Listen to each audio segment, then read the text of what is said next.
probably choose one of the candidates so they get their feet under them before, and if that candidate gets elected.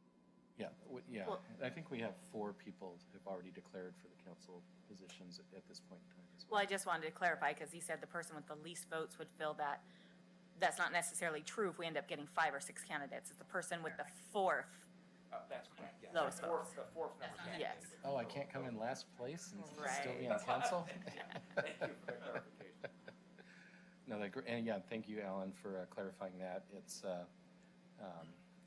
this is, again, as Keith mentioned and I mentioned, this is our first step declaring that seat vacant. That allows Sylvia, our city recorder, to file the open seat with the county to make sure it shows up on the November 8th ballot. So, anything else? I make a motion to approve Resolution 2022-070, declaring a Sherwood City Council seat vacant. Second. All right, I have a motion and a second. Any discussion on the motion? Hearing none. All those in favor of approving the motion, say aye. Aye. Opposed? Motion passes. Thank you, council. Well, I can look over there. Thank you. All right, so now we're on to a public hearing. We have an appeal that we need to hear, and so I'm going to turn it over to Sylvia for our instructions. Sorry, Council President Resner, I think we're having issues with the IT, the presentation mode from the laptop, so it maybe be a good point to do a 5-minute recess. Brad has requested to see if we can get this set up. Okay, yeah, That's we'll take a 5-minute recess while we get the IT issues worked out. Thank you, Eric. Yep. All right.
Would it help if I put myself into presentation mode and presented it so it'd be on the screen for everybody in the room there?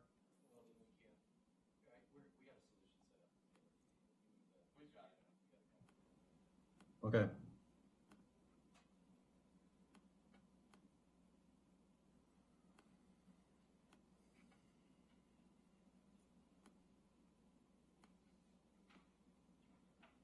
you're sending it to Mr. Kleinman too, right? Yep, yep.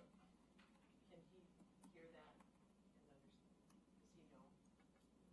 Mr. Kleinman, are you following our discussion here? We're going to send you the PowerPoint via email.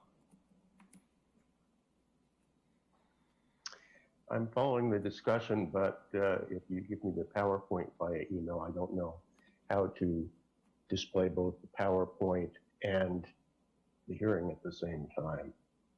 Oh, we're displaying it on our side, Mr. Kleinman, on the big screen here. We just want to make sure you have a copy. So I think you can, you'll have to probably, just minimize partially one of the screens, so you kind of have two screens open at a time. Okay, well, I'll open the PowerPoint, and I'm not sure I'll really need it, but we'll do that. Sure, yeah. Okay. All right. Taylor, did you get a copy? I've got it and it's open. Okay.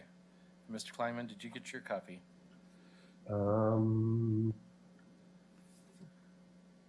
Yes. Okay, great. All right, we will, and Brad's okay, we're recording again? You're also going to have this on the main, it's going to show, he's going to be able to see it too through the Zoom, right? Correct. I'm looking at it right now. Yeah. All right. Are we set, IT-wise? All right, I'm going to call this meeting back into order, and we're going to move right into our hearing, and I'm going to correct myself here. I'm going to kick this over to Carrie, our city attorney, who specializes in land use, to take us through the process. Sure. So tonight, the City Council will hold a public hearing, excuse me, on a land use appeal from the Planning Commission. The City Council's role is to review the record of the proceeding before the Planning Commission, the appeal documents, and conduct a public hearing considering solely the evidence already in the record. In making this decision, the Council must apply the applicable codes and laws and cannot vary from or change those laws or codes. A staff report has been prepared for this appeal and has been made available to the public 7 days before today. The staff report identifies the applicable approval criteria that apply to this appeal. Staff has analyzed the appeal issues relying on the reasoning set forth in the Planning Commission's decision. The quasi-judicial hearing procedure that the Commission will, or that Council will follow, excuse me, is set out in state law and the Sherwood Municipal Code. The hearing procedure steps we will follow tonight will be, first, the staff will present the staff report for 15 minutes. There'll be questions, if any, by the hearing body for staff. Then we will open the public hearing for testimony, and time will be limited as follows. The appellant will be given 30 minutes to split between their opening presentation and rebuttal. Then the applicant will be given 30 minutes to split between their presentation and rebuttal. Persons who testified during the proceeding before the Planning Commission will then have 4 minutes each, and then we'll have the rebuttal from the appellant, and then we'll have a rebuttal from the applicant. Finally, we'll have comments by staff, and then there'll be any questions from the City Council to staff, and then the Council will deliberate and make a decision. As noted, the City Council review of this type of a matter is limited, 1, only to those individuals who participated orally or in writing before the Planning Commission, and 2, the only evidence that the Council may consider is that presented to the Planning Commission. No new evidence is allowed. Anyone withstanding wishing to speak in this appeal should have either emailed the city in advance of this hearing if they wish to participate virtually, or have filled out a speaker request paper located in the back of the room and turned it in to city staff. For the public record, please begin all testimony stating your name and address. Testimony and evidence should be directed toward the applicable approval criteria, again limited to the issues raised in the notice of appeal. If you believe other criteria apply in addition to those addressed in the staff report, Identify and discuss those criteria and explain how and why you believe they apply to the appeal under consideration. Any person may submit written material while the public record is open, so long as it does not contain any new evidence. Any written materials received by the city staff during the time period in which the record is open that does not include new evidence will be placed in the record. Written materials submitted during the public hearing must be presented to city staff in order to become part of the record. If the council makes a decision with which you disagree, any issue that you may wish to appeal must have been raised. Without raising the issue on the record with sufficient detail and accompanied by statements or evidence that the city and all parties can respond to the issue, will not be deemed appealable to the State Land Use Board of Appeals. In addition, the failure of an applicant to raise constitutional or other issues relating to proposed conditions of approval with sufficient detail to allow the local government or its designee to respond to the issue precludes an action for damages in circuit court. Now I'm going to ask the counselors some questions about bias and conflict of interest. So what I'm going to do is I'm going to ask the questions, and then I'm going to call on you individually and ask you to answer the multiple questions. Do any of the counselors believe that they are biased? Have any potential conflicts, such as family, financial, or business relationships with any of the appellants or the applicant with regard to the property in question? Have the counselors discussed the application with anyone outside of this hearing? And do you have any independent knowledge of relevant facts, such as a visit to the site in question? Counselor Scott. None of the above. Okay, Counselor Young.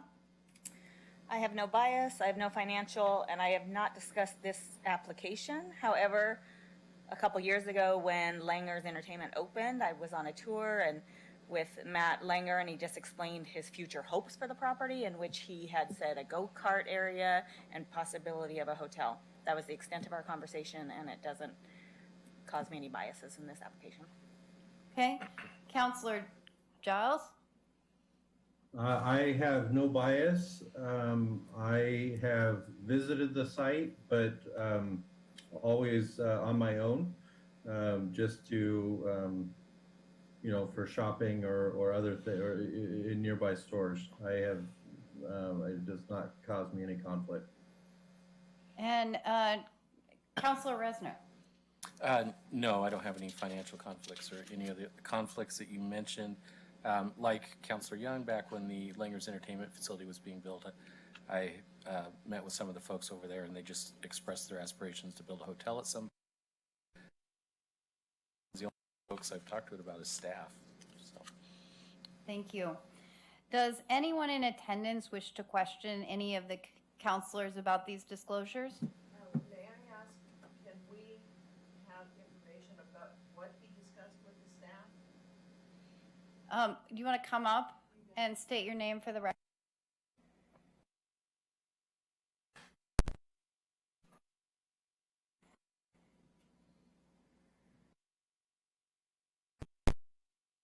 Susan Claus, 22211 Southwest Pacific Highway. My question is, Councilor Rosner said that he spoke with the staff regarding this application, and we'd like to know what was discussed. I understand the question, but conversations with staff do not qualify as ex parte contacts, so they do not need to be disclosed as part of this proceeding.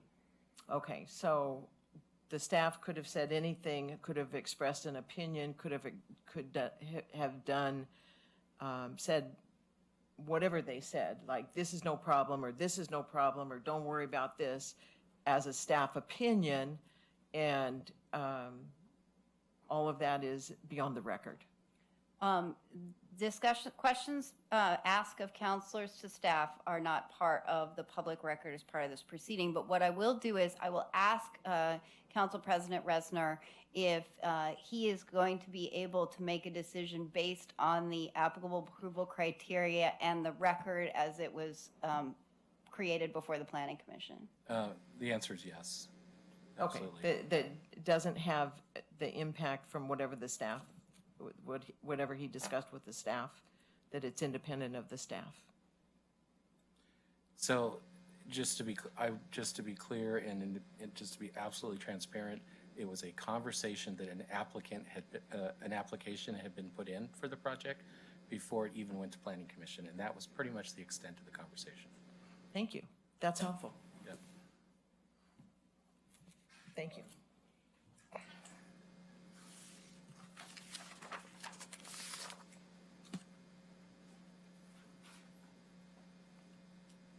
Robert James Claus, 22211 Southwest Pacific Highway. Now, none of you are attorneys, is that correct? Do we have an attorney sitting up there? This is Well, about that's- disclosing ex parte contacts, so I'm if you have a talking about question, ex parte contact. if you have a question about the contacts, then that now is the time to ask that question. So if any of you contacted anyone in the city, you're not attorneys. Did any of you see any part to this file that is not here tonight? Not me. Not me. That's good. That's fun of a deposition. Thank you. Now, number two, do any of you review this with knowledge of the professional standards on variances or exceptions? Carrie, That it's just, doesn't have Doesn't any, this be doesn't on this apply how to does this that relate, conversation. how does that have to do with ex parte contacts? Sorry, yeah, when you talk that loudly, this thing Sorry, vibrates. sorry. So what were you saying? The question, it sounds like you asked, was whether they had reviewed something with respect to variances and exceptions, and that doesn't have anything to do with ex parte contacts. And, It has to do with bias. okay, do you want to That's make, just as bad as ex parte contact. okay, Now, we're getting to a bias. okay. Do you understand? That's not ex parte contact, that's bias. Now, I'm going to ask you again, are any of you attorneys? The answer is no. Therefore, what you do is use your education and your bias to decide. Did any of you see any additional materials anyplace by this staff that were introduced that can affect your bias? No. That's a fairly simple question, and they should be able to answer it. No. No, for me as well, but I would just say this does not seem to be part of Am I the correct? questions about. I'm actually not going to answer any of these questions because it's not, has to do with ex parte I'm contact. sorry. No, I'm talking about bias, not ex parte contact. They're But very different. the reason you're up here to speak is about ex parte. Now, Excuse me, Jim. The- The reason you're up here to speak is to ex parte contact. If you want to give public comment or comment later on this issue, you're more than welcome to do I'm that, gonna but that's not confuse why you you're with asked to. bias. Don't just confuse that it's ex parte contact. If you do that, you ought to resign tonight. Now, I have a question to ask that I would like to get to without you becoming rhetorical as to what this is. You have Carrie? a little lawyer here. Excuse Let me. her handle it. Excuse me, Jim. Now, the Jim, question- excuse me. Carrie, do we have to proceed with this at this point? Oh, well, he's getting to a bias claim, he says, so let's let him make the bias claim, and then we'll respond, and then it will be on the record. Okay, great, thanks. Now, since none of your attorneys and none of your professional land use planners, your total acceptance of this application is just contact with the staff. I take that's a yes. Now, I want a yes on the record. Thank you. I think the question has been asked and answered, which the question was, have you reviewed anything except for what's in the record with respect to this application? And I think that you all answered, you haven't reviewed anything other than the record.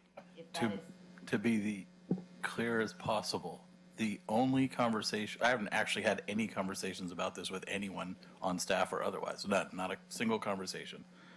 The only materials I have seen in regards to this land use application are what is in the official record and what has been given to me as part of the official record. I also want to be 100% clear. I have only reviewed the packet that was sent out to everybody that is available on the public website and the additional letters that were sent to me, I believe yesterday by staff that were from the people participating tonight. I have not even spoken at all about this to any staff member. And in fact, I wasn't even at the planning commission meeting where this was discussed previously. And to be crystal clear, the only records, I'm sorry, Jim, you're not in front of the microphone, so. The only records that I have seen on this matter is what has been in the record and was sent to city council for this appeal. It's the only records I have seen. That's why I want to go the record, because here you can say that you want an interpreter. Deposition, the opportunity now, it's a serious problem. And I believe that. Not for me. Okay, so. Yeah, this so to- is ridiculous. So to answer your question, I have not reviewed any materials that aren't already in the record. Councilor Giles brought up the 2 letters. I saw those that came in yesterday that are part of the record. And my comment about just an initial brief conversation that an application had been put in early on, even before this hit planning council. Nothing else. Okay. City Attorney, I do I have have one final one. another question. Okay, Oh, now, go ahead. when we're being told, subject to deposition, interrogatory discovery is, all you've seen on this is what Coey Perkins has produced for you. Is that correct? We've seen what staff has sent to us. And you've got Coey Perkins material here too. I assume you've read that. Staff has given us all of the records. You have read it, or you haven't. Coey Perkins has supplied a material here. I think Staff has provided us. In addition to the staff's report. Jim asked and answered. We already answered the question. The that's part of the. That's part of the record. That's part of the record. They're saying that that was part of the record. So they Okay, did now. receive it. I'm going to briefly ask you a question.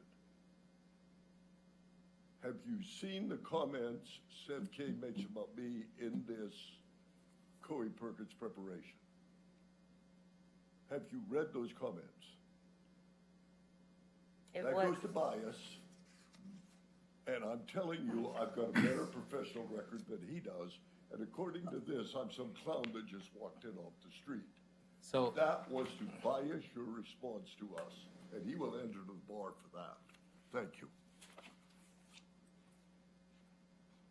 So along those lines, I mean, just to carry that question all the way forward, the record that each of you received, have you reviewed the entire record? Each person, can we get a response? Or if they only had, if you only got to read like 50% of it or whatever, did you read the entire record before the hearing started? I think they have answered the question that they reviewed the record. I think that is So- been asked and answered a couple of times. I'm So- not certain that we need to, Okay, and Question them I'm not further. trying to belabor the point. The point that I'm trying to make, City Attorney, is that could each one of them tell us individually that they've reviewed the entire record that's here for the appeal? So it's been asked, it's been answered. Everyone said they've reviewed it. I think we can leave it at that. You've read the entire record. It's been asked and answered. I'm not trying to be evasive, but No, I know of that, but I'm trying to say that you're saying a particular word. It's been asked and answered, and we've reviewed. Reviewed the record is different than reading the entire record. If you're gonna like mince words, what we're asking is, have each of you read the entire record before the start of the appeal? I think it's time to move on. This, Okay, well, if you're gonna, so they don't have to answer that. Is that correct? They have answered the question, and I They- think it's time to move on. And it's up to you, Chair, but, I think it's time to move on as well. Okay, Unless so- there's any, Okay. No, I can answer. So the only clarification that I have on that is, what you're saying by the time, by, that it's time to move on is each one of you have reviewed and you've read the entire record before this appeal the hearing question started. was asked and we answered it. So we're moving on. Is that what your answer I'm means? not gonna let you put words I'm in not our trying mouths. to put words in your mouth. I'm just trying to get a clarification. Have you read the entire record before the appeal hearing started? We- That's a totally legitimate But thing. Susan, we answered the question. everyone Okay, on this Doug council. has read the entire record. You've read the entire record, right? Unless you're telling me no, you're telling me yes, I you've have read the we entire have record. reviewed the record. Okay, you're saying the word reviewed. I'm saying, have you read the Okay. entire record? And I'm not trying to, I'm not trying parse to mince things words out. with you, but I don't, I just, it's Tim? time to move on. Okay. All of us have said We've reviewed the record. reviewed but and you're read the saying record. you reviewed the record, That's what which we're is, saying. okay, so you have not read the entire record. We've Now reviewed the you're putting, records. we've reviewed the There's a records. difference, the word is different, please, I'm not trying to be Okay. Okay, difficult. we need, Time to move on. Susan, we need to move on. I think it's time to move on, and thank you, Ms. Claus. I think we're going to do the staff report now. Is Yeah, that- let's move on to the staff. Okay, report, please. Thank so you. your position is you reviewed, but you didn't read the whole record. That is not our position. We asked Okay, and so answered the your question. position is you did read the entire record, each Susan, one we're of you. moving, I'm not gonna let you put words Tim, in our I'm mouth. not trying to put words in your mouth. Yes, you are. No, I'm not. Okay, so we're gonna move on. Eric, you want to start with your presentation? You're just making another appeal point. That's silly to me. It can be answered right here. We've Did you answered. read the entire record? Each Susan, one of you, did you read the asked- entire record? Asked and answered. Asked and answered, you reviewed, you did not read the entire record. That's not what that means. Well, what does it mean? Why can't you say, yes, I read the entire record? So we're gonna move on. Susan, I'd like you to go take a seat back in the galley, and but- Eric, can you but start your I'm telling you that the presentation? last word on this Yeah, is, you're not Thank saying that you Council read the President entire Rosner. record. Happy to start the staff presentation. Thank you, Okay, Eric. thank you. Yeah, thank you, Council President Rosner. Eric Relich, Associate Planner here at the City of Sherwood. Happy to be giving the presentation for LU 2022-012. This is for the Chestnut Inn and Parkway Village South Self-Storage Land Use Appeal Hearing. The applicant is Langer Family LLC. The proposal's for a 100-room hotel and 690-unit self-storage building. Zoning on the property is light industrial, and this is a type 4 land use action. Various different land use requests, site plan, a major modification to a site plan, conditional use permit, and a property line adjustment. The applicable criteria of the development code are shown here for reference. We did receive 2 pieces of testimony after release of the staff report. Those have been forwarded to you, and you have them in front of you as well. Exhibit D1 from the applicant, from Seth King, and then Exhibit D2 from the appellant, from Jeffrey Kleinman. Getting into the details of the site, and just to confirm, you guys don't have this on your screen, right? You guys are using this thing? Okay, cool. So let me know if I'm pointing to something, but you're not quite sure where it's at. Get my laser pointer out. It looks all right. Location is at the corner of Langer Farms Parkway and Century Drive. So the hotel and the self-storage would be located on these 2 lots here that are shown in orange. Because the application includes a modification to the entire land that was subject to the site plan application in 2017, all the lots are shown here in red. All the lots shown in red are subject to this application, including for the property line adjustment that would be between these lots here. Zoning and surrounding land uses. So the zoning is light industrial PUD. Zoning in the surrounding direction is primarily industrial. So to the north, light industrial. To the east, light industrial. And to the south, light industrial.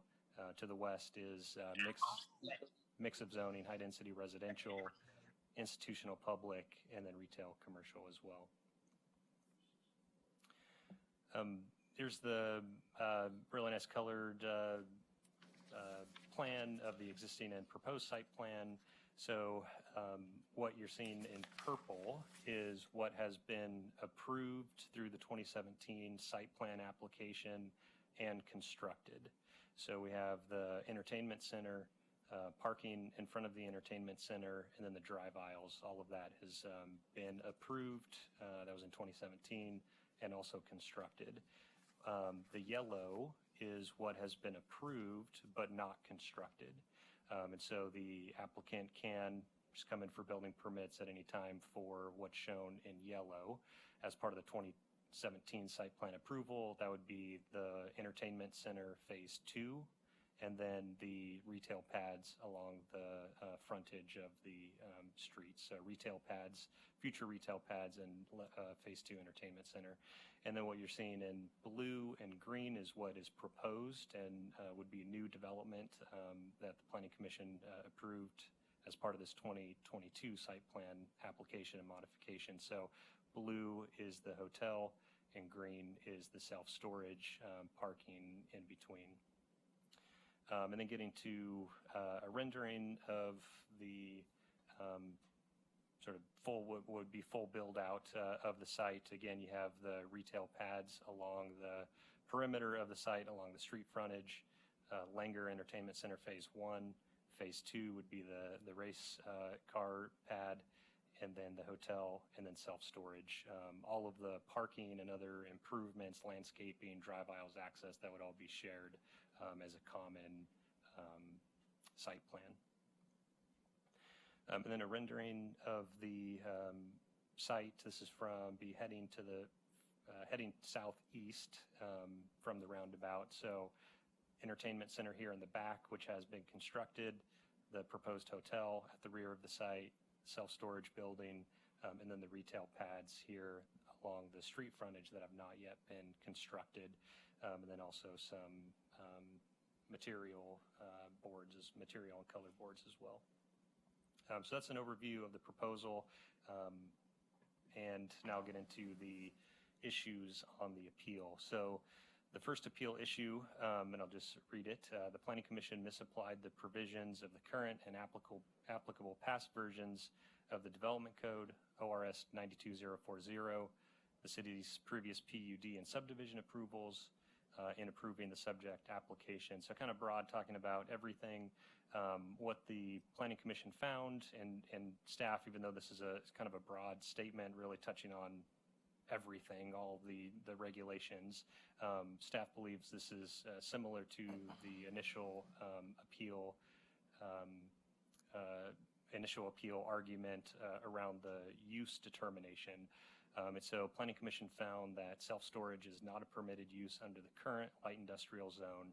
However, the use is permitted on the property until August 28, 2022, pursuant to ORS 92040 and the previous land use approvals on the property. So the Planning Commission is acknowledging, really all of this, the applicable development code, ORS 92040, and the previous PUD and subdivisions. The Planning Commission finding, incorporates all of that into the decision, and that's really what they're contesting. So when we get into the details of why and how Planning Commission made the decision, the first part is based in the ORS. This is ORS 92040. It's related to subdivisions.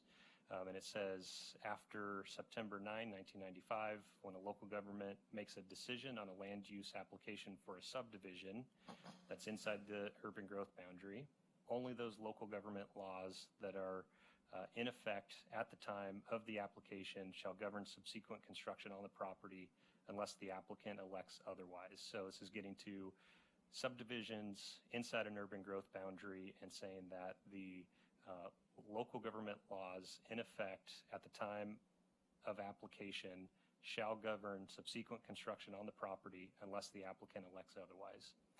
So that's the first part. The second part gets to the time period, and that says a local government may establish a time period during which decisions on land use applications under subsection 2 of this section apply. However, in no event shall the period exceed 10 years, whether or not a time period is established by the local government.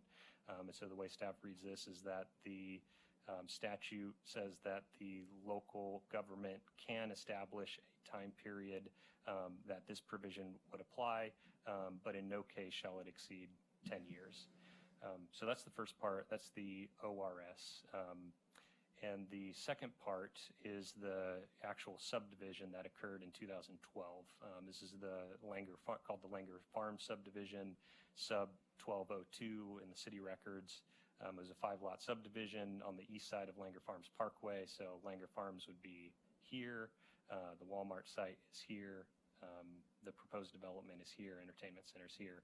And so there's a subdivision in 2012 that created the lots in the first portion of the, where the Walmart and other restaurants are, and that subdivision included this property that's subject to this application, including the Sentinel storage facility to the south of that. So 2012, there's a subdivision. It was approved by the city. The code, in effect, at the time of the subdivision, it was different than the code that we have in effect now for light industrial, including the uses, and it's this Development Code 16.32020H for light industrial, and that said that approved PUDs may elect to establish uses which are permitted or conditionally permitted under the base zone text applicable at the time of the final approval of the PUD. A little wordy, but what that's saying is that for approved PUDs, the applicant may use the uses that were in effect at the time of the approval of the PUD or those that are in effect now. So that's what the code said when the 2012 subdivision occurred. And then when you go into what the applicant is stating is that they would like to take advantage of the code or the uses in effect at the time of the PUD approval, and that permits self-storage. And so that's how we get to the self-storage use for the proposal. So again, you have the code in effect at the time that the PUD was approved, which allowed self-storage in the light industrial zone. You have a subdivision in 2012, and the code in effect at the time said that approved PUDs, which this site also had an approved PUD, can elect to use the uses that are in effect at that time or at the time of the final PUD. And again, just to go back to the ORS, it says that only those local government laws in effect at the time of the subdivision shall govern subsequent construction on the property unless the applicant elects otherwise. And so staff sees this as, the applicant has the right to utilize the code in effect at the time of the 2012 subdivision, and that allows them to also go back to the PUD uses in effect at that time, which includes self-storage. So I know it's a little convoluted, but there's a clear path to the self-storage use. And then this leads into the appeal issue number 2, which is that the Planning Commission applied 2 different versions of the development code to approve the application, an older code version for one use and the current code version for another use. And the Planning Commission found, and this just goes straight back to the ORS, again, that when a subdivision occurs, only those laws in effect at the time govern construction on the property unless the applicant elects otherwise. And so the Planning Commission acknowledged that the applicant had elected otherwise, not for the self-storage use, because that comes in under the 2012 subdivision, but for the proposed hotel use. So the hotel use is allowed under today's code, the 2022 code, but not the 2012 code. And so what the applicant is saying is that they have and are choosing to elect otherwise for the hotel use, but not for the self-storage use. And this is where Councilor Scott's question came in last time. How do we apply 2 different code versions? I think there's support for that in the ORS as well. It's ORS 2271752, which says that the governing body of a city shall establish a consolidated procedure by which an applicant may apply at one time for all permits or zone changes needed for a development project. And so the way that the staff sees this is that really the city had an obligation under this ORS to process the proposed development applications and uses together. And so I'd say kind of 2 things on using the 2 different codes. This statement of unless the applicant elects otherwise seems like it does allow sort of splitting of the uses under 2 different codes of 2 different times. And I think it's further supported by this ORS 227175. And just to explain it a little bit further and try and give a visual to it, the applicant did the subdivision in 2012. I think it's completely possible and would have been within their right to come in for this application either in 2017 or 2022 and say, we are not electing otherwise. We want to use the code in effect at the time of the subdivision in 2012. And in staff's mind, we would have had to say, okay, you can use the code in effect in 2012. So that would include this light industrial zone and the uses, which included, again, self-storage. And if they had not elected otherwise, we would have applied all the other standards that were in effect at 2012, the dimensional standards, the landscaping, the off-street parking, et cetera. Not the city's preference generally to go back to an older code. And so what the approach in this application was to have the applicant, and they agreed to this in the submittal and in their narrative, they applied all of the current standards related to really everything else besides the self-storage use. So they came in under the 2022 code for site planning criteria, industrial design standards, landscaping, parking standards, et cetera. But as Josh mentioned during the last hearing, they could have opted not to do that and just come in under the 2012 code. And just to elaborate even further, I think it's possible that, they could have applied for the self-storage use. They could have come in and said, we want to apply for self-storage under the 2012 code. Forget about the hotel for now. We would have processed that under the 2012 code. And after they got that approved, they could have come in and said, we are now electing otherwise under the ORS, and we want to come in under the 2022 code. And we would have had to process that as well. And so going back to this ORS, which requires us to consolidate applications, which I think just makes sense. We understand why that's there, so they don't have to go through all these different steps. That's where staff processed these together, again, with the applicant not electing otherwise for the self-storage use, but electing otherwise for the hotel use and all of the other standards. And I just want to reiterate, this is a good thing. They're coming in under all of our current development standards. Eric, can you go back one slide where it talks about the consolidation? I can't see that far. Can you read that to me? Okay. All right, can you tell me which slide? What's the header? Appeal issue number 2 is the header. Appeal issue number 2, I can read it if you'd like. If you can, that would be great. So it's appeal issue number 2, slide 13 or page 13. So it's ORS 2271752, and it says the governing body of a city shall establish a consolidated procedure by which an applicant may apply at one time for all permits or zone changes needed for a development project. And that's it. And the second one is our own language, basically analysis. City had an obligation to process these two applications together, consistent with the applicant's election.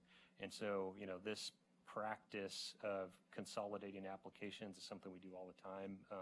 The main purpose, the main way that we use it is to bring in lower level applications with the highest level application. So they don't have to do a subdivision with the hearings officer, but a site plan review with planning commission, right? Everything just goes to planning commission, and planning commission also approves the subdivision. So that's normally how it's used, but I think it's also appropriate in this case to not have the applicant go through separate applications for each piece of the development. They should be able to come in together. And again, a good thing they elected otherwise on all of these development standards to come in under the 2022 code for all of our parking, landscaping, and design standards, et cetera. Thank you. And then the appeal issue number 3, the Planning Commission erred for each reason asserted in the letters and emails submitted by Jim and/or Susan Claus in the record. Appellants assert each and every argument raised as grounds for appeal of the Commission's decision. A lot in there, lots of pages. Just want to clarify that staff has reviewed the testimony in detail, both when it was submitted and on the appeal. To the extent that we felt that any of the issues needed to be addressed, we addressed those in the staff report, so we can answer those. The things that staff was focusing on was the procedural concerns, and so we addressed those in the staff report. And I do want to say again that if we had identified Any issues that we agreed with on appeal, we would have no problem saying that, and we would agree if we agreed. But we've taken a close look, and we don't see anything to raise as an issue on appeal. So the staff recommendation is for the City Council to affirm the Planning Commission decision and approve the application. This is your decision, your alternatives tonight, and I shouldn't say tentatively. This should just left over from the last PowerPoint, but it should say affirm the Planning Commission decision and approve the application based on the Planning Commission findings dated July 12th. Amend the Planning Commission decision and approve the application with additional or amended findings of compliance, or reverse the Planning Commission decision and deny the application with amended findings of noncompliance. Staff does have a recommended motion, and that would be that the Planning Commission approve the application, affirm the Planning Commission's decision, and that motion would be based off of the Planning Commission findings dated July 12th, the City Council staff report on appeal dated August 17th, as well as the testimony from the applicant's attorney, Mr. King, dated August 23rd. And that concludes the presentation. Happy to take questions. Thank you, Eric. Do we have any questions for staff? Just not more of a clarification, maybe, just to restate or paraphrase something I think you said regarding the consolidation. So the way I understood the way you described that, but thank you for being so thorough, is the applicant could have chosen to apply for the self-storage and the hotel as separate applications. And in those cases, they could have chosen to apply the old standard or the current standard for each of those. And separately, we would have had to concede with, okay, we're applying the 2012 standard for this one, we're applying the 2022 standard for this one, because that's what you chose. And if they were completely separate applications, totally legitimate. The consolidation language by Oregon law and by our procedure and best practice is really like, okay, well, for efficiencies and all kinds of other reasons that you went into and didn't, we're going to combine them two together. So the fact that they could stand on their own separately and have different standards applied, just because you're combining them to comply with the law and the requirements and all of our best practices, doesn't mean that same flexibility goes away. It's merely just a consolidation for those reasons. Is that accurate paraphrasal? Yeah, that's okay. very accurate. Thank you. Carrie, anything else? No, it's a process issue. Yeah, makes sense. Thank you. In fact, That was the same question I was going to ask, and I really appreciate that, because as I was reading these letters, that came today, that was the thing that caught my mind was, okay, we're applying two different standards in the same application, but for two different lots within the subdivision, but that clarified it. Yeah, and it just makes the most sense, and I think staff was happy that they were open to coming in under the current code. So they did 2017 code in 2017 and the 2022 code in 22. Taylor, did you have a question?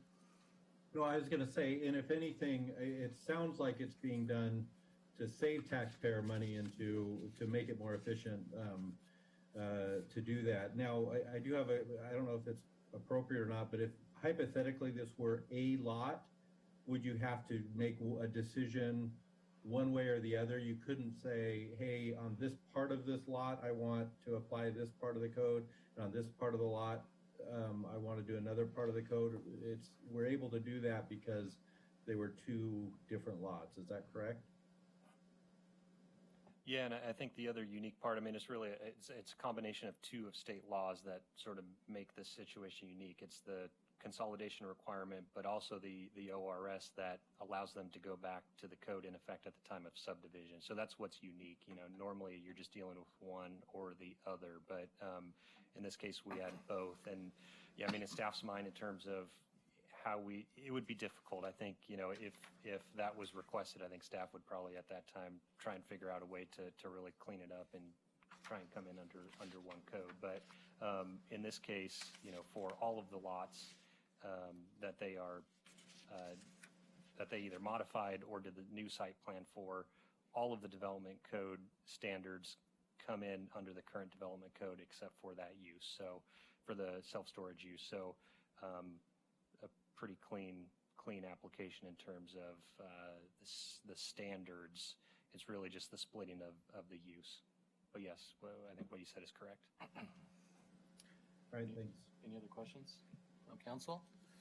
Great, so we will move forward and open the public hearing at this point, and the applicant, I'm sorry, the appellant can come forward now. You have, as Carrie mentioned, you have 30 minutes both for your initial statement and your rebuttal. The collective appellant, the Clauses Yes, and their yes. attorney have 30 minutes in total for their For both. presentation, for both the opening presentation and the rebuttal. Yes. Right, and all Jim and I are saying is that Mr. Kleinman is going to be doing the first part. We're just sitting here. Yeah. Great. Mr. Kleinman, can you hear us okay? I can. Can you hear me? I can hear you great. If you want to go ahead and start, we'll start the timer. Very good. This is Jeff Kleinman. I am the attorney for Mr. and Mrs. Claus. My address is 1207 Southwest 6th Avenue, Portland, 97204. We would reserve 10 minutes for rebuttal. And I'm not going to take too much of your time to clarify the issues that are before you on this appeal. Suffice it to say, we disagree with the decision which has been reached and the findings which support it. I look at the applicant's efforts in this case as they're seeing it as a sort of buffet, all you can eat and pick and choose. So we're dealing with 4 decisions and agreements. We have a 1995 PUD approval, and at the time of the PUD approval, the storage use was allowed, but as I explained in the letter I sent this morning, the motel use was absolutely not allowed. Then there was an express written development agreement entered into in August of 2010 between the city and the Langers, in which the parties agreed, again in writing, that the 1995 zoning provisions would apply. Then we have the 2012 subdivision approval and the relevant subdivision approval, which is the 2017 approval. We have an applicant that thinks it can look at the buffet and say, well, you know, I see a nice shrimp cocktail over there. And this particular decision has some cherry pie, and another decision has some soft serve that I can put on top of it.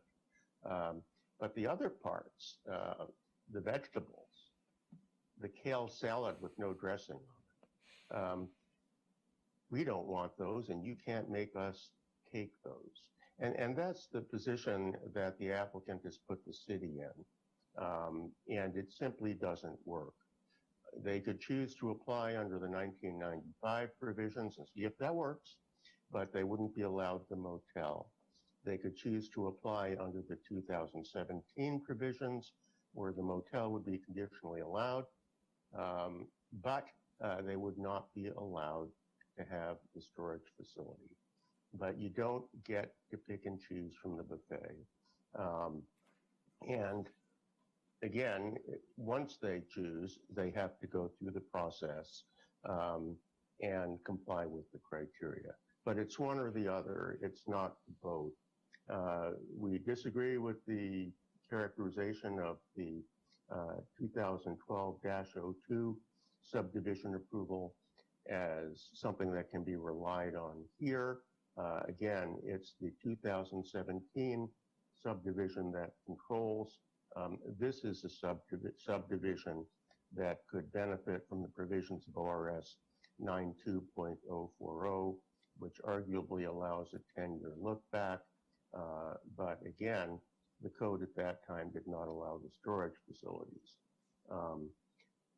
There's been an issue raised by the applicant that the appellants are trying to collaterally attack, is the expression, prior decisions of the city. We're not trying to collaterally attack them. We're trying to compel the applicant and the city to recognize them and to apply them and to get the city to enforce them. It's really not the buffet that the applicant is entitled to, even though it thinks so. I would add that the 10-year look back allowed by 92.040 cannot be trumped by the language of the code that was repealed, I believe, in 2012. That's been relied on. It was shown in the PowerPoint, and that was prior section 1632.020H, which would appear to have at the time created a 17-year look back. The limit, regardless, it would be 10 years under the statute. So the ability to go back to the 1995 zoning would have ended in 2005. 2012 was too late. We really, or at least from my standpoint, the big problem isn't whether the applications can be consolidated. So to the extent that there's a concern about that, it's not that they can't be consolidated and heard together. It doesn't matter whether they're applied for and heard separately or together. The applicant does not get to pick and choose the approval standards. Try for 95, try for 2017, but you don't get to do both. With that, I would be very happy to answer any questions that any of the council members may have. I have a question. Yes, sir. So if these were separate applications for these two different things, and with the code that we read earlier that said that they can choose the current code or the one that was done at the time, the 10-year prior one, would you have a problem with it then? Absolutely. It's if they were totally separate. Yeah. Or how about if they were owned by different people? You're saying that they shouldn't be able to choose the code based on when it was initially written versus what it was today? Because that's what we allow with all other landowners. And so I'm just wondering what makes this one different. It's not different. The fact is that code provision that you're referring to, which was repealed, I believe at some point in 2012, after the subdivision decision from that year was made, cannot trump the language of ORS 92.040, which would only allow the applicant to opt to go back 10 years, not to go back 17 years. So it doesn't matter who the applicant is, doesn't matter if it's 20 applicants for 20 parcels. ORS 92.040 did not allow, would not allow, will not allow a look back of more than 10 years. So nobody would get the benefit, in my view, of the 1995 zoning. In which case, that would mean that there would be no storage facility allowed now. If they would get the benefit of the 95 zoning, then you couldn't have the Chestnut Inn.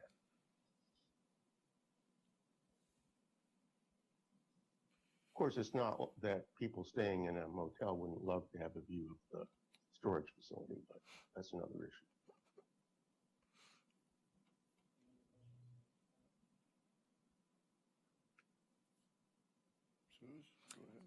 I just have a clarification, Councillor Giles. Is it your understanding that any applicant that comes in for a land use planning application can go to whatever code they want to? No, it's not. I was saying that if, like, let's say I bought a plot of land and it was we had some zoning applied to it, and the and it was changed before, my time was up. That's my understanding of what that's made to account for is you can't, there's some things that get grandfathered in that you cannot, you can't change the rules kind of, mid-game of someone. That's, I guess what I'm trying to get the clarification on is if this were a single lot with the applicants being done separately, as we talked about how they're being combined here, but if they were being done separately, would it would you have the same answer that you just gave? And if I may answer that, sir, the answer would be the same. Yeah, I think I got the answer right. Yeah. Do you want to say anything now? Can I follow up on that? Yeah.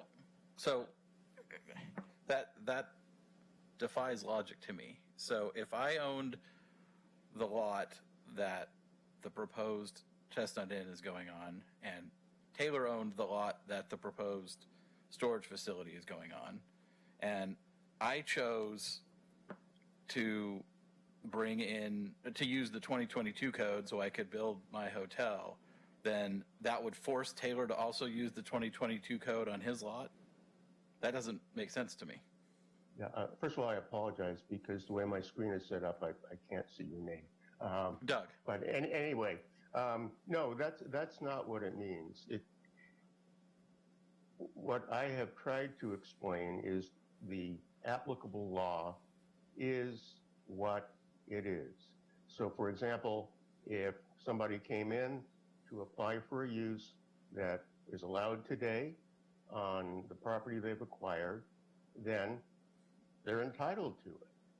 Nobody, as I read it, is entitled to go back to 1995 because the maximum look back, even if you assume that the applicant's reading of ORS 92.040 is correct, is just 10 years.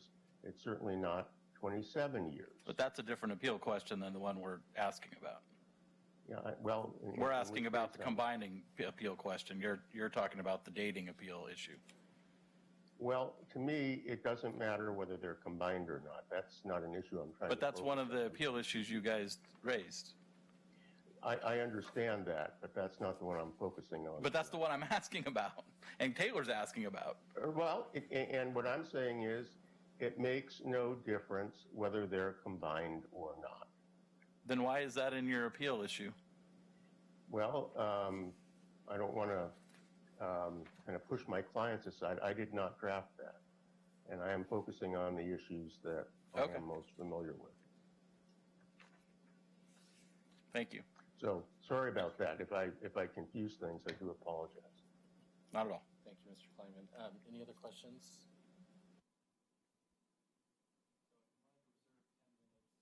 Yeah, I have a technical question. When they ask questions of that, does that go against our time in our 30 minutes when we have questions being asked of us? Because there's several of the minutes that focused on questions that didn't have to, so Can I have technically, 3 I minutes think we back? get those minutes back. It's up to the council how they want to run the hearing. If I don't know how much time you think you need. What are you asking the council for? 5 minutes more. 5 minutes more. Yeah. I think it would be. Yeah, but we're still reserving 10 minutes, and Are you ready? go ahead. Okay. Oh, Now, first, President, I'll add the remainder of the time at the end of the conversation. ready? Okay, now first, I want to comment about several things. Look in your audience. You don't have any. Why? Well, when I first talked to Martin Hatfield about moving to Sherwood, or Oregon specifically, should have moved to Newburgh, that's where he recommended. But he said, we're a statutory state, but we're more restrictive on the First Amendment and government and we're good on compensation, all of the things that you've worked for the government. In fact, he quotes the case about right after the very, very unfortunate event of an idiot murdering our President Lincoln, of a man running down the streets in Salem yelling, "Hurrah for Jeff Davis, hurrah for Jeff Davis." And we had to pay money because we violated his First Amendment. Now think about that for a minute. It is true the Bill of Rights was not adopted until in the 50s formally, but your state was supposedly a First Amendment. And what do you see? Go to the county. Do you see an armed policeman? No. Do you see it in Tiger? No, but you see it here. The purpose is to chill speech. And it does. And frankly, a lot of your attitude does. Take a look at the way this is written. I have 3 PhDs and other education that exceed this, and insult after insult after insult, and I brought this up at what is going to amount to an enormous amount of money. Just getting here was $10,000 before we got to an attorney. And when you come here, what do you run into? An environment like you're being unfriendly, you're against the town. Now, wait a minute, let's see. We donated the principal land for the refuge. We donated Snell Olson Park. We donated the downtown theater. You want me to go on? It goes on and on and on. And I come here and I'm treated like the enemy of the public. Now, the reason is this fundamental question. Sooner or later, we're going to find out who used urban renewal money to fund Cedar Brook Way.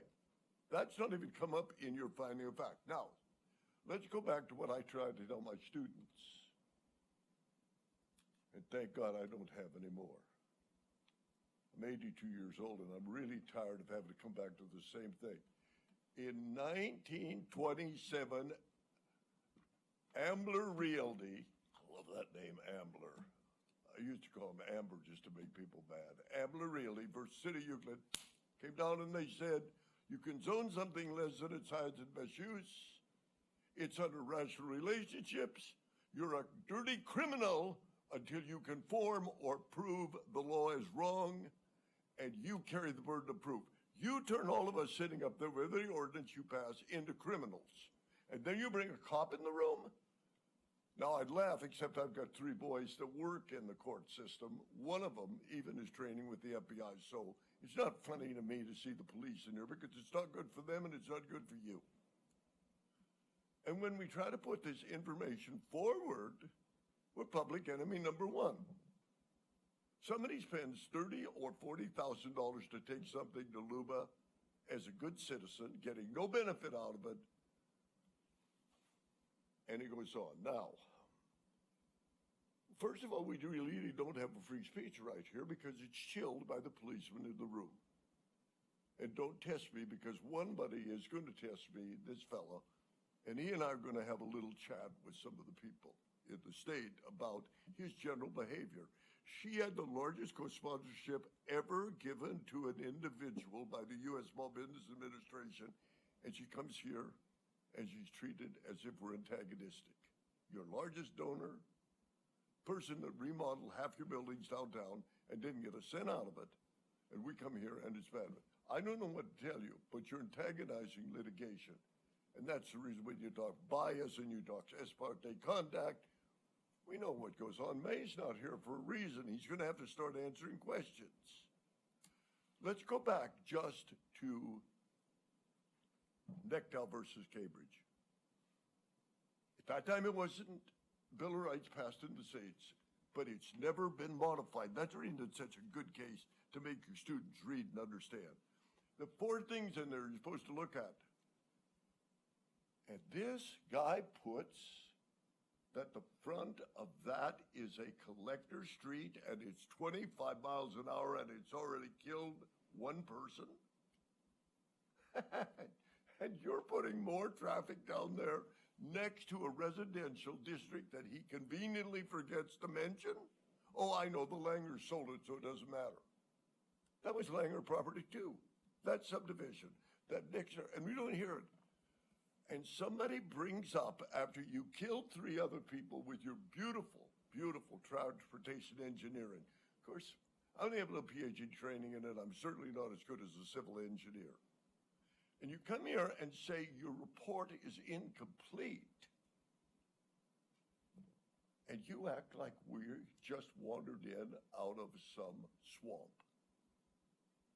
You don't even have the facts straight.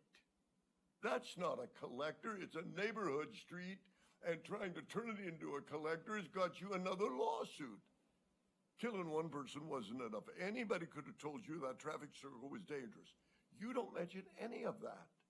And what are you talking about doing? Putting in a 100-room motel, putting in storage 4 times what the density allows. And nobody knows what the neighborhood effect is. One of the first, are you affecting the general plan to issue a variance or an exception? Read the case. The Supreme Court got it right over 100 years ago, and this city cannot read the law yet. And then you get upset when some fool like me comes in and says, well, I want to get this done. I mean, we've almost got the repair, bragging about Stella Olson Park. You know who gave that land so they could put that road in there? We did.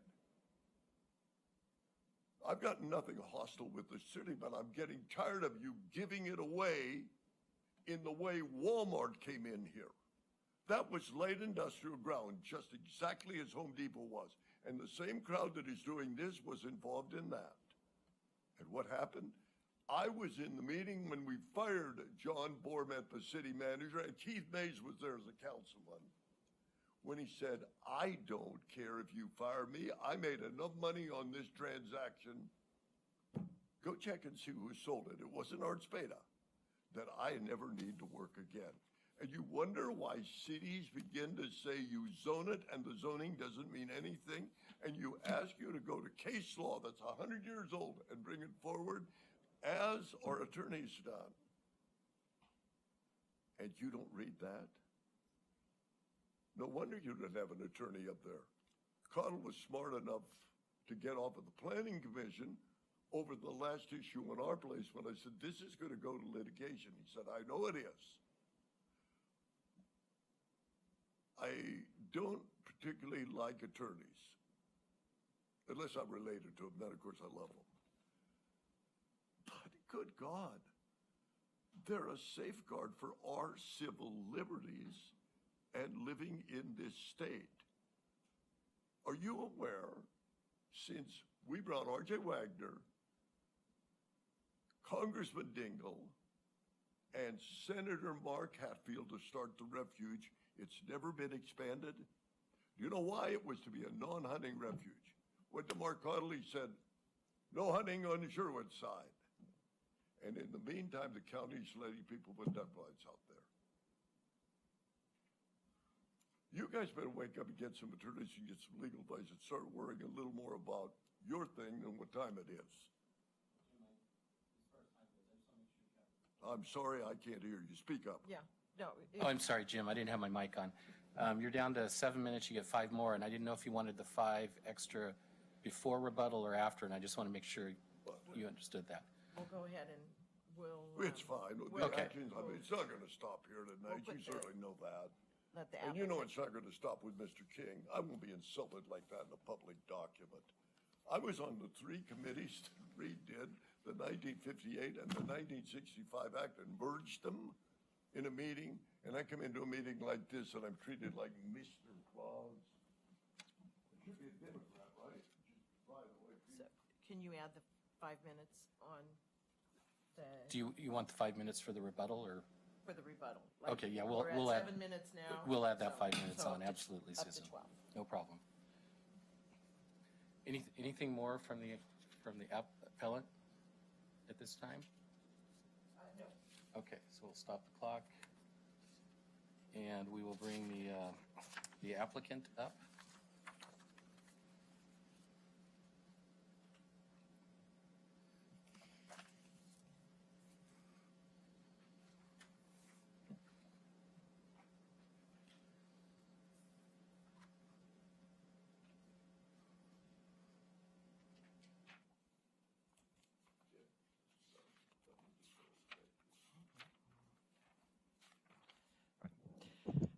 Good evening, Council President, members of the City Council.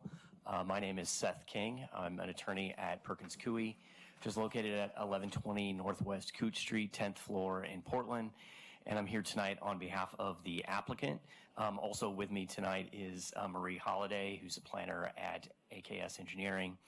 And we would ask that the council deny the appeal and affirm the decision made by the Planning Commission, which was to approve the applications that are before you. With one qualification, we concur with the staff report, and I'll discuss that qualification here in a minute. And I think I could keep my comments brief, and I'm happy to answer any other questions that you might have. Appeal issues 1 and 2 are very closely related, and so I'm going to address them together. What they concern is how ORS 92.040 applies to the Langer family PUD. And this council looked at that issue just a few weeks ago relative to the Sentinel Storage 2 applications. And what you all determined in that case was that the PUD and these phases were subject to a subdivision approved in 2012. That subdivision is inside an urban growth boundary. It's inside the city, in fact. And thus that triggers the applicability of the statute. That statute allows for a 10-year period of time an applicant to develop consistent with the standards in effect at the time they made the application, unless the applicant elects otherwise. And that again, that's the determination this council made a few weeks ago, and that is the same interpretation that the Planning Commission applied in this case. So in other words, if you're affirming the Planning Commission, you'll be making a decision that's consistent with that you made just a few weeks ago. Now, as to the quote-unquote picking and choosing on the buffet, that what is happening here is what is allowed by the statute. The statute, as noted, allows an applicant to develop consistent with the standards in effect at the time of the subdivision application, unless they elect otherwise. So the statute is specifically allowing this so-called picking and choosing that's occurring here. And again, and I think you all picked up readily on the fact that there are two separate sets of applications that happen to be consolidated here. And they certainly, as you all noted, could have go through separately under separate elections. Here they just happen to be consolidated, and the applicant is choosing as to Lot 1 to apply the standards in effect at the time of the 2012 subdivision, the use standards in effect then, and as to Lot 2 is applying the use standards in effect at the time of the site plan and conditional use permit application.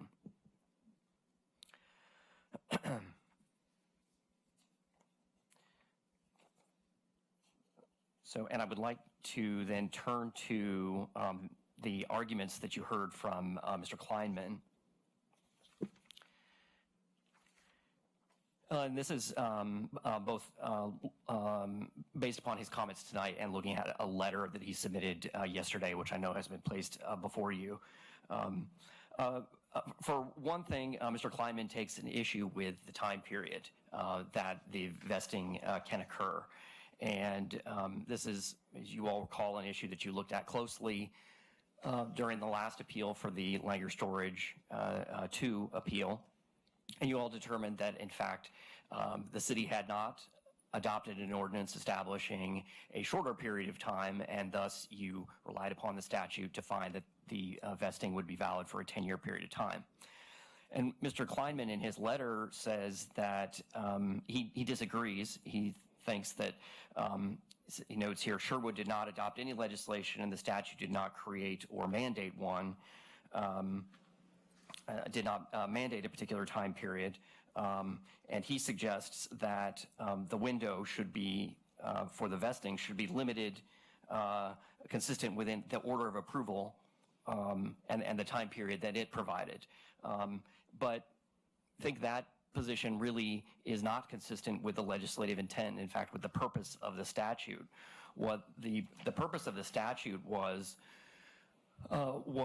that the state legislature determined that there were cities around the state that were allowing developers to move forward with subdivisions and to create these lots based on the idea that they could develop them consistent with the standards in effect at the time they moved forward with the subdivision. But then after they moved through that subdivision process, went and recorded and created the lots, then they got the rug pulled out from underneath them because the city would adopt new standards that an applicant, if they were subjected to, couldn't then build on those lots that they just created. And so the Home Builders Association came to the legislature and said, this isn't fair. Again, the rug's being pulled out from underneath these developers. And so that's why the legislature adopted 92.040 and sub 2. And if you then say, so again, it was to protect developers from local governments, frankly. And so if you take Mr. Kleinman's point that, well, the city got to establish the time period, and it's not, if they didn't establish a time period by an ordinance, then we don't really know what it is, and it won't default to 10 years.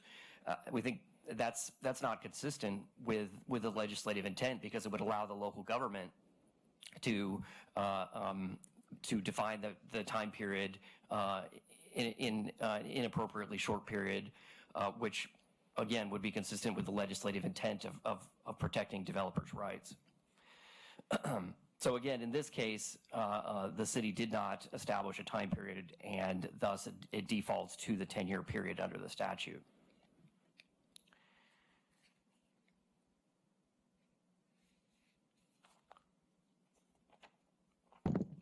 Sorry.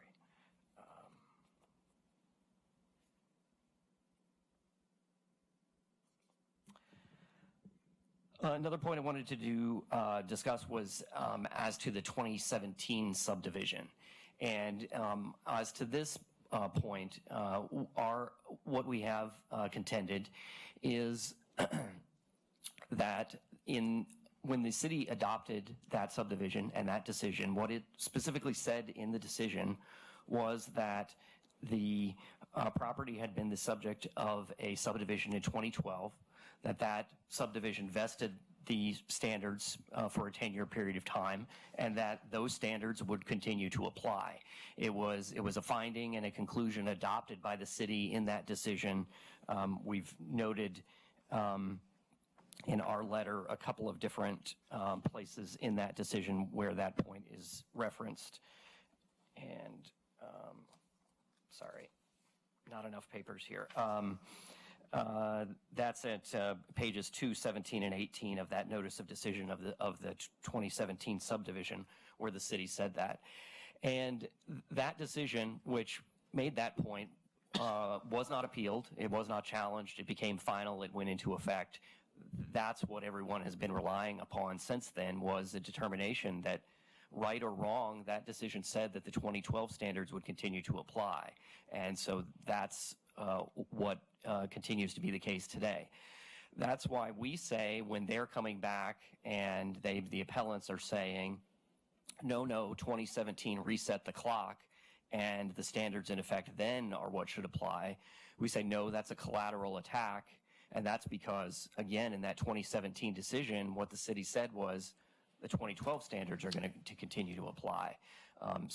And that's when that determination was made, and that became final. And so the time to challenge that and take an issue with that was at that point in time, not now. So that's addressing the argument on the 2017 subdivision and the collateral attack. And then the third point I really wanted to address in response to Mr. Kleinman's testimony is he claims that the statute then could only allow a 10-year look back, not, I think, what would amount to here a 27-year look back. But I think he's misconstruing the statute. What the statute allows is the vesting of standards that were in effect at the time of a subdivision application. In this case, those standards allowed a further look back to the time that a PUD was adopted, in this case in 1995. So that's what the statute did, and that's how it applies here. It isn't, I think he's misconstruing it when he's saying that there was a limitation on whether a look back that is set forth in standards that are vested could apply.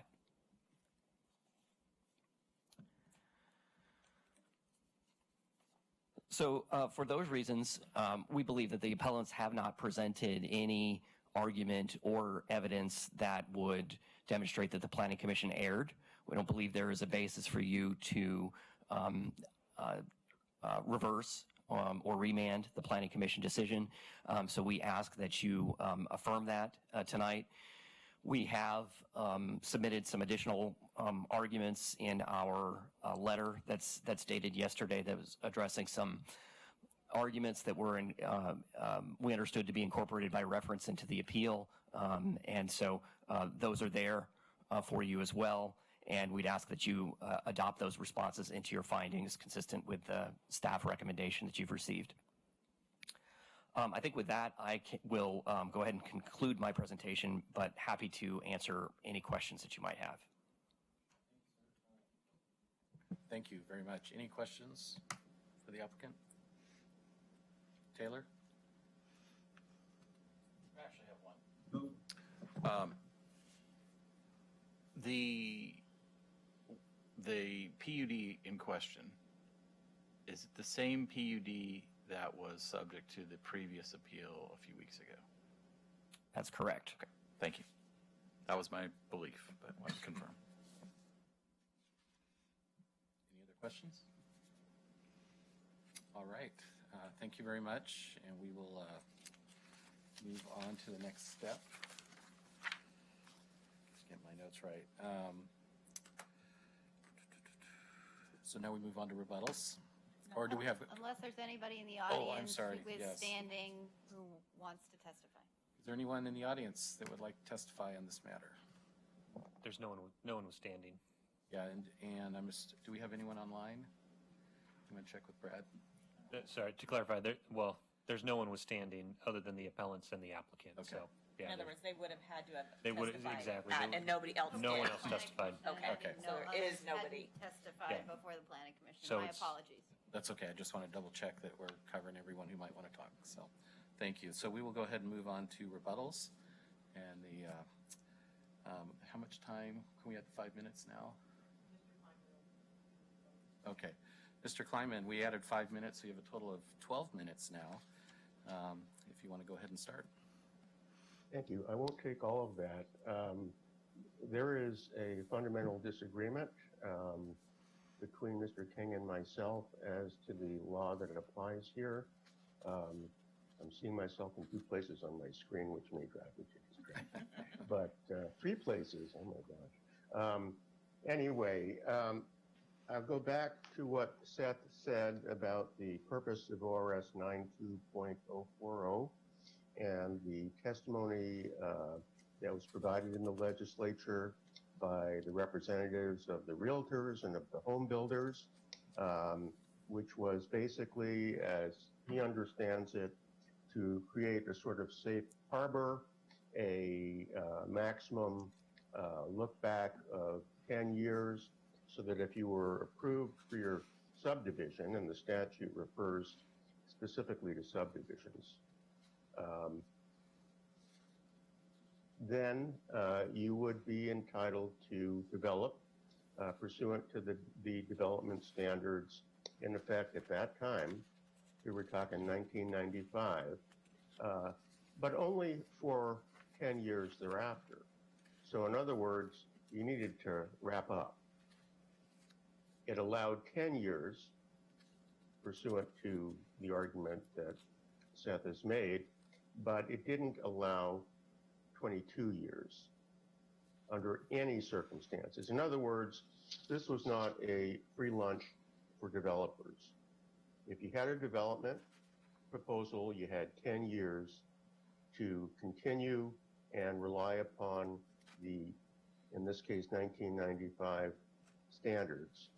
Otherwise, you would be subject to the regulations in effect at the time of your development application. And that's really all there is to it. Not 17 years, not 22 years, 10 years. And at least for the purpose of accommodating the Chestnut Inn, the applicant is trying to rely on the 1995 approval of the PUD. Can't do it. And what they further rely upon is the 2017 subdivision decision, having ostensibly readopted the findings of the 2012 subdivision decision, which ostensibly relate back to the 1995 development standards. But you can't do that. This is not a collateral attack, as I've said. We're just trying to make sure that the law is properly applied and enforced. If you're relying on a statute with a 10-year look back, it doesn't matter what your ostensible findings were in a 2012 or 2017 subdivision. You don't get to pile on and trump the 10-year limit and crank it up to 27 years, 22 plus 5. It just doesn't work that way.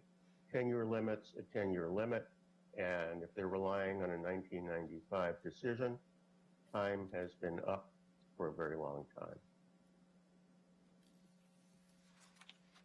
And the 2012 and 2017 language that Mr. King relied upon is simply of no force and effect.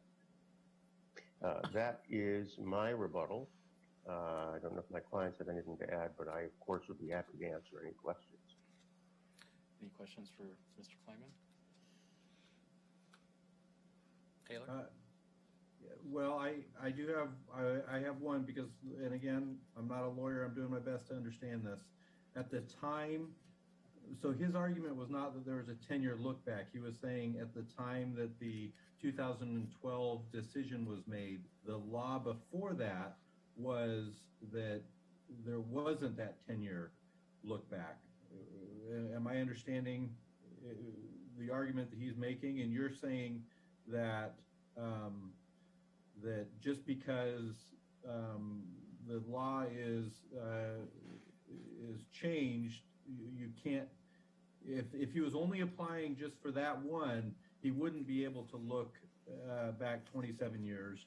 But you're saying that he's stacking them somehow, and I'm just saying his argument wasn't that you were stacking them. He was saying the law at the time when it was made in 2012 gave them the look back to the 95, and that's what the contention is. It's not that they're stacking them. So I guess I'm a little confused. Yeah, well, first of all, I think that's a pretty good characterization of the arguments for somebody who claims not to be a lawyer. Anyway, I think that's an accurate characterization, but the fact is that the code, and it was a code provision that was repealed later in 2012, that Mr. King was relying upon, that would have allowed this sort of gazumphing of the 10-year limit in the statute. That has no force and effect vis-a-vis a state law, which only allowed a 10-year look back. And then in 2012, the county the city of Sherwood went ahead and repealed that local provision that would have allowed a menu of choices. So that's gone, and it was gone in 2017, and it's still gone now. So it was never effective vis-a-vis the state's 10-year limit, and it's been gone now for 10 years. So really what's going on is an impermissible stacking in reliance upon a code provision which hasn't been in existence for 10 years.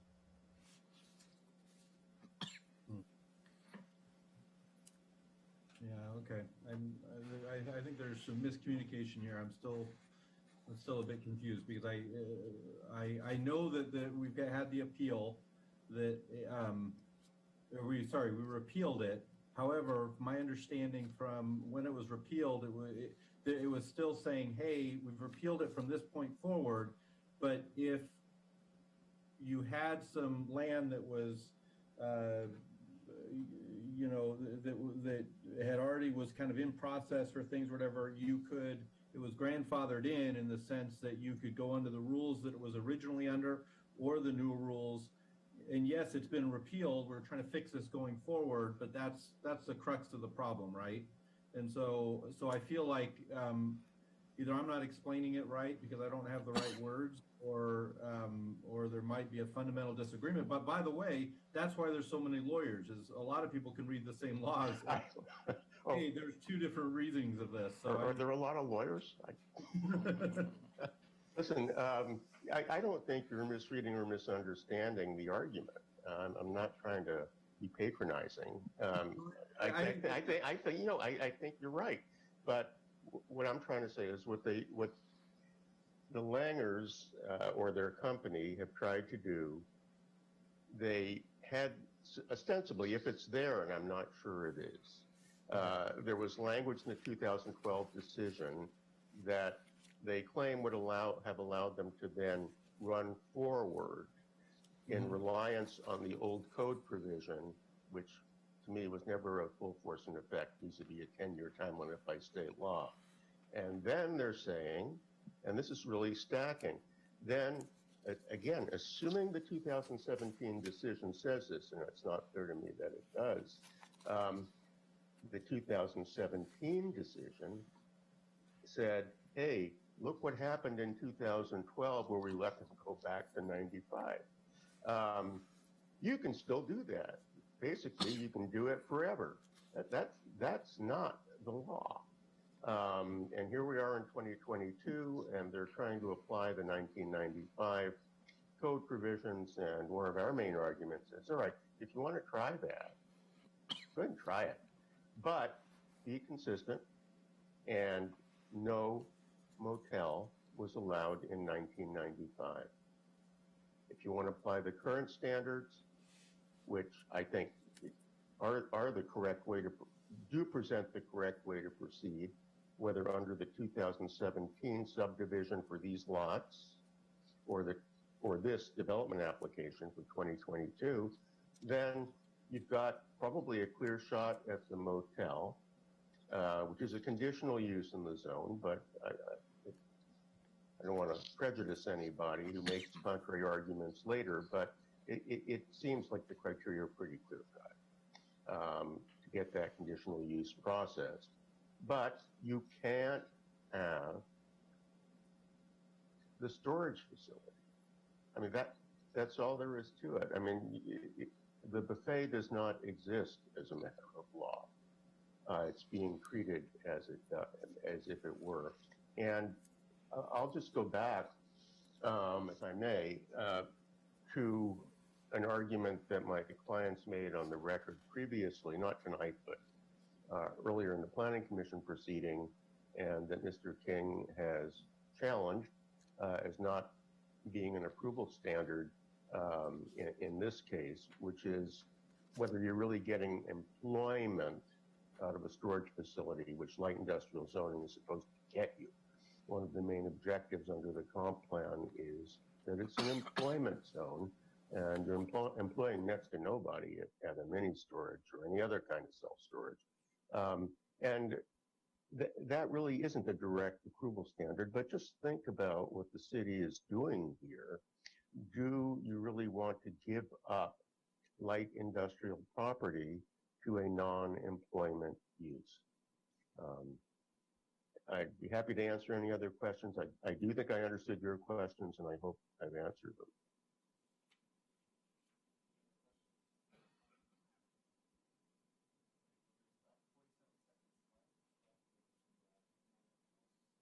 That's all I have for us on rebuttal. I just want to emphasize what Mr. Kleinman just said.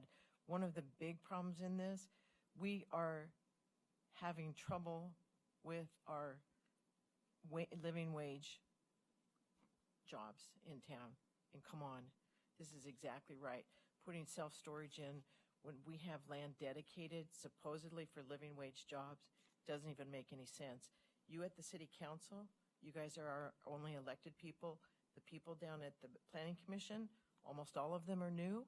They don't really know the whole process, and they're not supposed to be stewards of our town. You guys are. Thank you.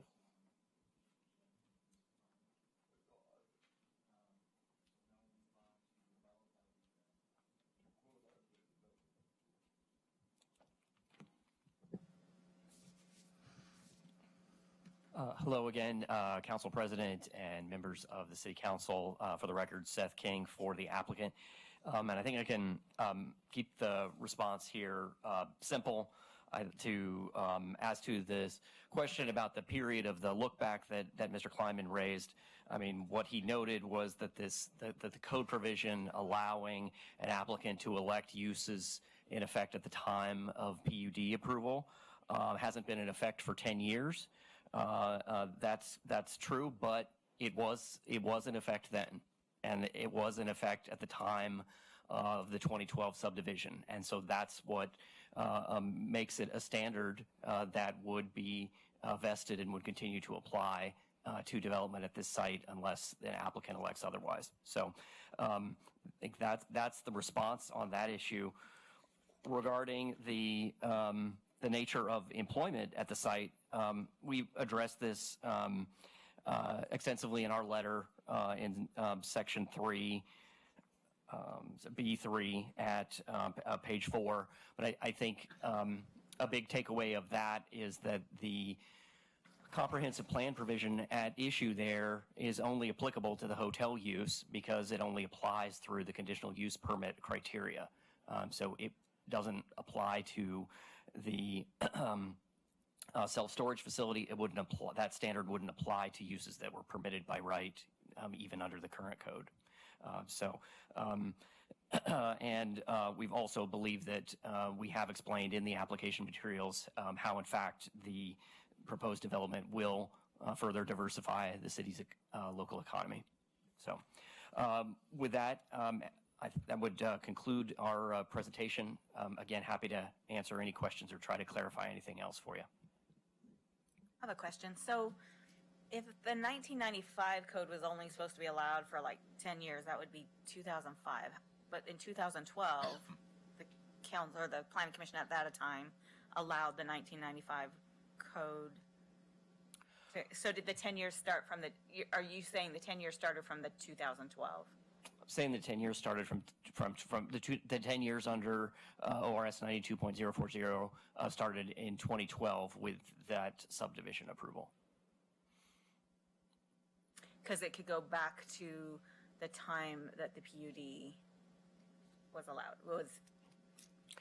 Right, and then there's a separate, the separate code provision that the city had that was in effect in 2012 that's allowed an applicant to elect uses that were allowed at the time of final PUD approval, which in this was case, the 1995. In this case was 1995. So then the 10-year clock started at the 2012, which is why we're up to August 28th. Correct. Okay. Thank you. Any other questions? Taylor, do you have any questions? Great, thank you very much. All right, at this point, we'll close the public hearing, and we will move on to staff comments. So was that after closing? Yeah. Okay, yeah, thank you, Council President Rosener. Just really briefly, so sometimes I think a visual will help. So to this, I think, sounds like key issue in this hearing about the 10 years and how to get back to the 1995 code. So going back to this slide, the staff is, and I don't think the applicant or staff is certainly not saying that, 1995 plus 10 is 2022. What we're saying is that when the subdivision occurred in 2012, the code that was in effect at that time allowed you to go back to uses in effect when the PUD was approved. So that's it, is that if they are allowed to utilize the law in effect in 2012, we just go and open up that code. And what does it say? It says you can, for approved PUDs, you can go back to when it was the PUD wasn't originally approved. So the appellants might not like this, but we could go back to 1975 or whatever. You know, the code in 2012 clearly says you can go back to the uses in effect when the final PUD was approved. So it's not 10 years from 1995, it's 10 years from 2012. And when we go back to that 2012 code, it allows you to go back to whatever year the PUD was approved. So that's how we close that gap. And then I think the other point that's related is that, you know, we've heard a lot about the applicant can do this forever, basically. Staff absolutely does not agree with that. The applicant is under the gun right now to get these approved. That's why they applied for all of this really at the same time as well. So in staff's eyes and what the staff report and planning commission found was that August 28th, 2022 is when the subdivision, 10-year subdivision rule will expire. There's nothing else after that. So and that's related to self-storage or whatever was, you know, in effect in 2012. As soon as August 28th, 2022 passes, coming this month, there's no self-storage. So that's why they're applying now. They get it approved August 1st, 2022, they can no longer apply for self-storage. But that doesn't, I mean, that's already been approved. It's already been approved. Yeah, so that's where the goalpost. I mean, it doesn't matter if this goes beyond August 28th on appeal. If the appeal ends up ultimately being upheld, it's not like they lose out on that right because it was appealed. Right. Yeah, they couldn't, if it got, for whatever reason, whether here or somewhere else, it got overturned, then they would be out of time to submit a new application. Correct. Or for that use. If they dropped it and came back in a month, they could not apply for self-storage. So I just want to be very clear. There is an end date on this self-storage use, and it is August 28th, 2022. There's nothing in perpetuity here. Or any other uses that were permitted in the 2012. Correct. Their 10-year period expires in a few days. But as for the hotel, they could have applied for that next year. That code is in effect now, and as long as we don't change the code, didn't change it, they can apply for it whenever. Okay. Yeah. So I have a question for you, Eric. If, just hypothetically, this permit goes through, so we're effectively modifying that PUD again, is that correct? You wouldn't be modifying the PUD, you'd be modifying the 2017 site plan. Is the only modification. So does that set another 10-year clock No, where 5 because years it's from not now a they can say, subdivision. is it rolling that self-storage forward? It would not. Okay. Only the subdivision in effect. If they came forward, let's say, I mean, it wouldn't make sense, but let's say they came in and parsed this thing out again, the rules in effect today would apply. But as we've heard from the appellants, the ability to go back to the PUD uses is no longer in the code. So even if they did another subdivision today, they couldn't go back to 1995 because the light industrial zone now says you can't go, it's just whatever is in effect, whatever uses are listed under that light industrial code, it doesn't allow you to go back to the PUD under today's code. So again, they're done August 28, 2022, and that's why you're seeing the applications in now. So there could have been a PUD created, like you said, 1975, but no subdivision took place until 2012. They still could have gone back to whatever. Based on staff's read of this language right here, the code in Approved effect in 2012. So this is, again, light industrial zoning code in 2012. It says approved PUDs may elect to establish uses which are permitted or conditionally permitted under the base zone text applicable at the time of final approval of the PUD. So that, I mean, that, I'm very familiar with this code, and that is essentially no longer the case hasn't been for quite some time, but in 2012, that was the code, and the PUD could have been 100 years old. Right, and the subdivision And it wouldn't matter. locked them in to that standard. Yeah, so if you had a PUD sitting out there with no subdivisions on it, it was sat out there for decades, and then before this code got changed, I don't know, what year did we change it? Do you know? It doesn't matter. Yeah, 2012 as well. Okay, so before it got changed, if somebody did any kind of site plan approval, then they could look back to that code for that point and 10 years forward. Yeah, makes sense. So it's the core of the disagreement between the appellant and the applicant is when that 10-year clock starts. I think the main agreement is whether there's an I think the argument is that the 10-year clock doesn't even apply. Yeah, I mean, It doesn't apply. Yeah, whether or not it even, you automatically get 10 years or not. I think that's the main argument. And then whether or not you can utilize two different codes, I think are the two main arguments from the appellant. Because it sounds like from Mr. Kleinman that he's in agreement that the hotel could potentially be fine, but self-storage it is not, so. Are we in the discussion part, or are we? I was waiting for that. We're in Staff questions. Staff questions Okay. at this point. Any other questions for staff? Nope. All right, we'll move on to deliberation by the council. I'm ready. I'm sorry? I'm ready to go first. Are you ready? I'm Go for ready. it. So 3 issues on appeal, correct? Okay, so the first issue of the 10-year clock, we've discussed that a lot here tonight, but also at our previous appeal, it's my understanding that it's my belief that the question being raised around the 10 years and the look back to 95 is the exact same question that was raised previously on the exact same PUD that was at issue before. We discussed it at length. We've discussed it more here tonight. I haven't heard any new testimony or read any new testimony that, to me, changes the facts from the last time.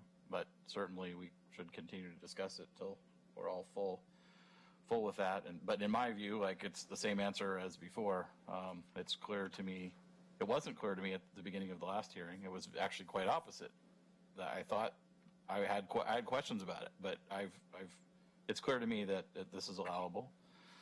The second issue at hand around the combining of the two, I feel like Councilor Giles and I both gave the appellate's attorney multiple opportunities to make a compelling case, and I didn't hear one. I kind of heard a refusal to make the case in some degree, and in reading and hearing everything I've read about it, it seems very clear and obvious to me. If these two things came in separately, there's no problem. The mere fact that we procedurally combine them doesn't create a problem. That doesn't make any sense. That doesn't make any sense. So, and then the third issue, no one even brought up tonight. So the procedural issues that may or may not have happened through the planning process, I'll have to rely on staff's assertion that they did all the homework on it and found that there's no procedural issues. I didn't hear anyone from the appellant testify tonight about any of that. So I have nothing to rely on other than the staff's report and the staff's testimony that they did all their homework and said that there was no material procedural problems. So in my view, we should affirm. Go. Yep, I am the same on issue 1, that just same standards applied as it did for the last appeal on the same subdivision. And as far as issue number 2, this is the one I actually came to this meeting with a question on, because I didn't understand how you actually could have two different codes for the same application until Eric really explained it really well, and really they could have done 2 different applications. They could have done a hotel, next year, as long as this year's, same code applied. And the fact that there's statute that says, this can be consolidating. That was very clear to me once I had the explanation, but I did come in with that question. And issue 3, again, like Doug said, it wasn't raised tonight, so I will take staff's word on that. Thank you, Taylor. Yeah, I appreciate the comments that have been made. I wanted to, for sure, I said this at the last one. I really try my best to discard all past history of what's I can't fix what's happened in the past. You know, obviously, it sounds like some major code holes were fixed in 2012. That's not my job to try to go back and fix that, I mean, it's none of our jobs here, right? And so I've really got to just look at the standards of this case that's before me. And when I read the entire packet and the letters that were sent, the only way I could see my way through is similar to Kim's, where I just said, you know, if is it being unfair to select one from each, kind of thing, and in the reading of it, and in the just kind of the common sense of it, this is where I think being a lawyer helps me, where I have to just go with being not a lawyer helps me. Just go with the common sense of it, that if you're given the opportunity, you're going to choose the one most advantageous to what you're trying to do, and it feels like the answer, the question mark I had on that was addressed as well. So I also am in favor of affirming. Thank you, Taylor. For myself, I had a similar question coming in that Councilor Young did about the combining the two and how that's brought together. But, from a common sense point of view, it makes a lot of sense in how we're structuring it, and not, I could just see mayhem if we had to divide up projects into a bunch of separate applications on technicalities. So it makes sense to bring them together beyond just what the code says. On issue number 1, I didn't hear anything that changed my opinion on how to read that law, or from the appellant or the applicant and our staff. I still have the same opinion we had with the similar ruling that we had a couple weeks ago. So, but again, I think it's important, from my point of view, it's our job to look at the materials, read them, be prepared for these meetings, which myself and I think everyone else was, and apply the law, basically. There's a misperception out there that we can just do whatever we want as a council. Trust me, sometimes I wish we could, but the law is the law, and there's reasons for it. And Home Builders Association did a great job a long time ago in protecting themselves from having the rug pulled out from under them, and we have to abide by that. So, in my opinion, I think we need to uphold the Planning Department's decision as well. Any other questions or comments from council? No. Motion would be great. I move that the City Council affirm the Planning Commission decision and approve the application for the reasons set forth in the Planning Commission's findings report dated July 12th, 2022, the City Council staff report dated August 17th, 2022, as well as the August 23rd, 2022 letter from the applicant's attorney, Mr. Seth King. In the event of any conflict between these materials, the City Council staff report and the letter from Mr. King shall control. Do I have a second? Second. All right, I have a motion and a second. Do we need to do a roll call on this, Sylvia? Counselor Young, how do you vote? Aye. Counselor Scott? Aye. Counselor Giles? Aye. Council President Rosner? Aye. Thank you. All right, and so the motion passes, and it'll uphold the decision of the Planning Council. Thank you, everyone, very much, and I think that was the last item on the agenda for tonight, so I will officially close the meeting out at 9:08. Bye, Taylor. See you later, Taylor.